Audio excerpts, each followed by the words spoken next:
तो दोस्तों एक नए स्पेशल सुपर क्लास में आपका दिल से स्वागत है। और आज के इस सुपर क्लास में आप इंडिया के अगर किसी भी एग्जाम की प्रिपरेशन करते हो तो इस सुपर क्लास के अंदर आने वाले जो क्वेश्चंस है वो हद से ज़्यादा इंपॉर्टेंट होने वाले हैं। और इस वजह से मैं नहीं चाहता कि आप इसमें से कोई भी क्वेश्चंस मिस करो, और इस वजह से इस सुपर क्लास को आपको शुरू से लेकर आखिर तक जरूर देखना है। चैनल पर पहली बार आए तो सब्सक्राइब तो आपको अभी के अभी जरूर कर लेना है, और इस सुपर क्लास को छोड़ने से पहले एक लाइक आपको जरूर ही कर लेना है। तो चलिए इस सुपर क्लास को स्टार्ट करते हैं। राज्य के प्रथम नागरिक के रूप में किसे जाना जाता है? तो ऑप्शन नंबर दोस्तों 2 सही रहेगा। राज्य के प्रथम नागरिक के रूप में राज्यपाल इनको जाना जाता है। अगला क्वेश्चन देख लेते हैं। निम्नलिखित में से कौन से व्यक्ति को भारत के प्रथम नागरिक के रूप में देखा जाता है? तो ऑप्शन नंबर 3 सही रहेगा दोस्तों। भारत के राष्ट्रपति को जो है भारत के प्रथम नागरिक के रूप में देखा जाता है। अगला क्वेश्चन देख लेते हैं। राज्य के दूसरे नागरिक के रूप में किसे जाना जाता है? तो ऑप्शन नंबर 1 सही रहेगा दोस्तों। मुख्यमंत्री जी को जो है राज्य के दूसरे नागरिक के रूप में जाना जाता है। अगला क्वेश्चन देख लेते हैं। आंवला फल में निम्नलिखित में से कौन सा विटामिन सबसे ज्यादा होता है? तो ऑप्शन नंबर 1 सही रहेगा दोस्तों।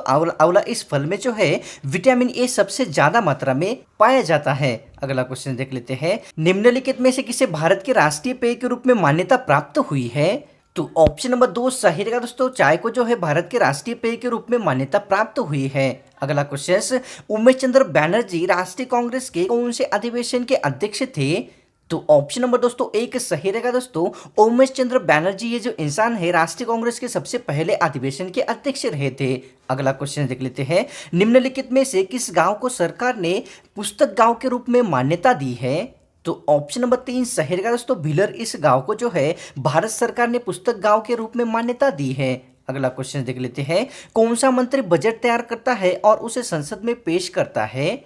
तो ऑप्शन नंबर 1 सही रहेगा दोस्तों। वित्त मंत्री जो है बजट तैयार करके उसे संसद में पेश करता है। अगला क्वेश्चन देख लेते हैं। 1 किलो केसर मसाले की कीमत क्या होती है? तो ऑप्शन नंबर 1 सही रहेगा दोस्तों। 1,25,000 जो है 1 किलो केसर मसाले की कीमत होती है। अगला क्वेश्चन देख लेते हैं।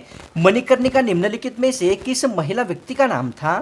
तो ऑप्शन नंबर 2 सही रहेगा दोस्तों। रानी लक्ष्मीबाई इनका जो है मणिकर्णिका ऐसा नाम रखा गया था। तो अगला क्वेश्चन देख लेते हैं। मोर्ले मिंटो अधिनियम ने किसे स्वतंत्र निर्वाचन क्षेत्र दिया था? तो ऑप्शन नंबर 3 सही रहेगा दोस्तों। मोर्ले मिंटो अधिनियम ने मुस्लिमों को स्वतंत्र निर्वाचन क्षेत्र दिया था। अगला क्वेश्चन देख लेते हैं। प्रसिद्ध सत्याग्रह सभा की स्थापना किस व्यक्ति या इंसान ने की थी? तो ऑप्शन नंबर 3 सही रहेगा दोस्तों। महात्मा गांधी इनके द्वारा जो है प्रसिद्ध सत्याग्रह सभा की स्थापना की गई थी। अगला क्वेश्चन। महात्मा गांधी ने किसके विरुद्ध सत्याग्रह सभा की स्थापना की थी? तो ऑप्शन नंबर 3 सही रहेगा दोस्तों। महात्मा गांधी जी ने जो है रौलट अधिनियम के विरुद्ध में सत्याग्रह सभा की स्थापना की थी।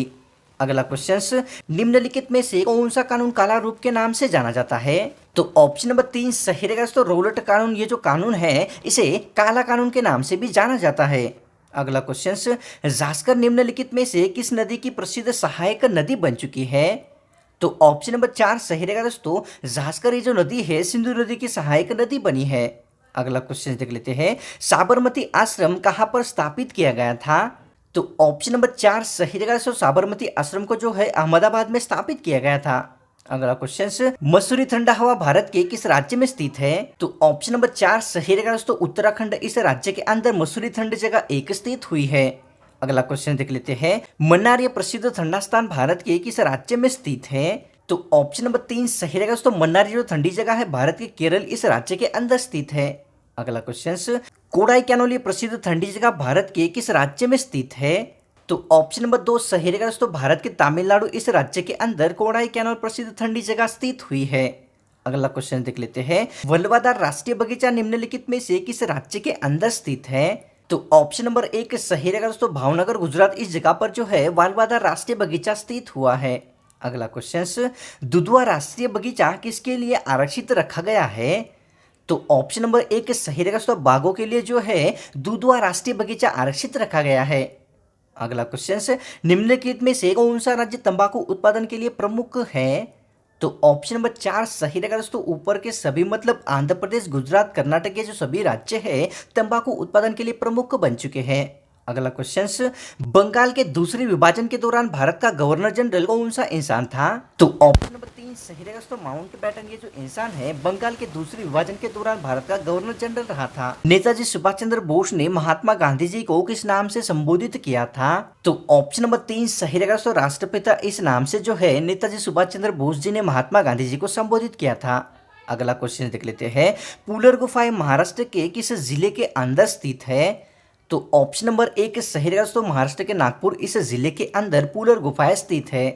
अगला क्वेश्चन देख लेते हैं, राज्यसभा में 12 सदस्यों की नियुक्ति करने का अधिकार किस इंसान के पास है? तो ऑप्शन नंबर 3 सही रहेगा दोस्तों, भारत के राष्ट्रपति इनके पास जो है राज्यसभा में 12 सदस्यों की नियुक्ति करने का अधिकार रहा है। अगला क्वेश्चन, बाबा साहब अम्बेडकर जी को विदेश में जाने के लिए मदद किस इंसान ने की थी? तो ऑप्शन नंबर 2 सही रहेगा दोस्तों, सयाजीराव गायकवाड़। इन्होंने जो है डॉक्टर बाबा साहब अम्बेडकर जी को विदेश में जाने के लिए मदद की थी। अगला क्वेश्चन देख लेते हैं, किस भारतीय नेता ने सबसे पहले राष्ट्रीय ध्वज लहराया था? तो ऑप्शन नंबर दोस्तों आपके सामने एक सही रहेगा, पंडित नेहरू जी ने जो है सबसे पहले राष्ट्रीय ध्वज को लहराया था। अगला क्वेश्चन, मानव शरीर की पिट्यूटरी ग्रंथियां किस अन्य नाम से जानी जाती है? तो ऑप्शन नंबर 2 सही रहेगा दोस्तों, मास्टर ग्रंथि इस दूसरे नाम से मानव शरीर की पिट्यूटरी ग्रंथियों को जाना जाता है। अगला क्वेश्चन, पिट्यूटरी ग्रंथियां मानव शरीर के किस भाग के अंदर स्थित होती है? तो ऑप्शन नंबर 3 सही रहेगा दोस्तों, पिट्यूटरी ग्रंथियां जो है मानव शरीर के मस्तिष्क के अंदर स्थित हुई होती है। अगला क्वेश्चन देख लेते हैं, निम्नलिखित में से किसे जीवाश्म ईंधन के रूप में जाना जाता है? तो ऑप्शन नंबर 1 सही रहेगा दोस्तों, कोयले को जो है जीवाश्म ईंधन के रूप में देखा जाता है। अगला क्वेश्चन, छिपकली किन परिस्थितियों में अपनी पूंछ जो है तोड़ देती है? तो ऑप्शन नंबर दोस्तों आपके सामने 3 सही रहेगा, खतरे के समय जो है छिपकली अपनी पूंछ को तोड़ देती है। अगला क्वेश्चन, ऑपरेशन के दौरान बेहोशी के लिए कौन सी दवा दी जाती है? तो ऑप्शन नंबर 2 सही रहेगा दोस्तों, ऑपरेशन के दौरान पेथिडिन नाम की जो दवा है इंसान को बेहोश करने के लिए दी जाती है। अगला क्वेश्चन, किसी गांव की जनसंख्या कितनी है तो वहां पर समूह ग्राम पंचायत स्थापित की जाती है? तो ऑप्शन नंबर 4 सही रहेगा दोस्तों, किसी गांव की जनसंख्या 600 या उससे कम है तो वहां पर समूह ग्राम पंचायत स्थापित की जाती है। किस सदन के सदस्य राष्ट्रपति चुनाव में भाग नहीं लेते हैं? तो ऑप्शन नंबर दोस्तों आपके सामने एक सही रहेगा, विधान परिषद के जो सदस्य होते हैं वो राष्ट्रपति चुनाव में भाग नहीं लेते हैं। अगला क्वेश्चन, कोलकाता उच्च न्यायालय का अधिकार क्षेत्र किस केंद्र शासित प्रदेश तक फैला हुआ है? ऑप्शन नंबर 2 सही रहेगा दोस्तों, अंडमान और निकोबार द्वीप समूह तक जो है कोलकाता उच्च न्यायालय का अधिकार क्षेत्र फैला हुआ है। अगला क्वेश्चन देख लेते हैं, भारत ने एक नागरिकता की व्यवस्था किस संविधान से ली है? ऑप्शन नंबर 3 सही रहेगा दोस्तों, भारत ने एक नागरिकता की जो व्यवस्था है इंग्लैंड इस देश से ली है। अगला क्वेश्चन देख लेते हैं, पाकिस्तान का संविधान लिखने में मदद करने वाले कौन से भारतीय व्यक्ति रह चुके हैं? तो ऑप्शन नंबर दोस्तों आपके सामने एक सही रहेगा दोस्तों, पाकिस्तान का संविधान लिखने में जो मदद करने वाले व्यक्ति है जगन्नाथ मिश्रा एक भारतीय व्यक्ति बने थे। अगला क्वेश्चन देख लेते हैं, भारत के किस राज्य में माता मृत्यु दर सबसे कम है? तो ऑप्शन नंबर आपके सामने 2 सही रहेगा दोस्तों, भारत के केरल इस राज्य के अंदर मातृ मृत्यु दर सबसे कम रहा है। अगला क्वेश्चन देख लेते हैं, निम्नलिखित में से कौन सा केरल राज्य का प्रसिद्ध लोक नृत्य है? ऑप्शन नंबर 1 सही रहेगा दोस्तों, कथकली ये जो लोक नृत्य है भारत के केरल इस राज्य का रहा है। तो दोस्तों आज के इस वजह सुपर क्लास आपको कैसी लगी? मुझे तो ये 110% गारंटी कि सुपर क्लास आपको हद से ज़्यादा अमेजिंग लगी है और इस वजह से इस सुपर क्लास को आपको छोड़ने से पहले एक लाइक ज़रूर करना है। चैनल पर पहली बार आए हो तो सब्सक्राइब जरूर कर लेना है। इसी तरीके की स्पेशल सुपर क्लास आगे भी एकदम फ्री में देखने के लिए तो मिलता है स्पेशल और फ्रेश सुपर क्लास के अंदर।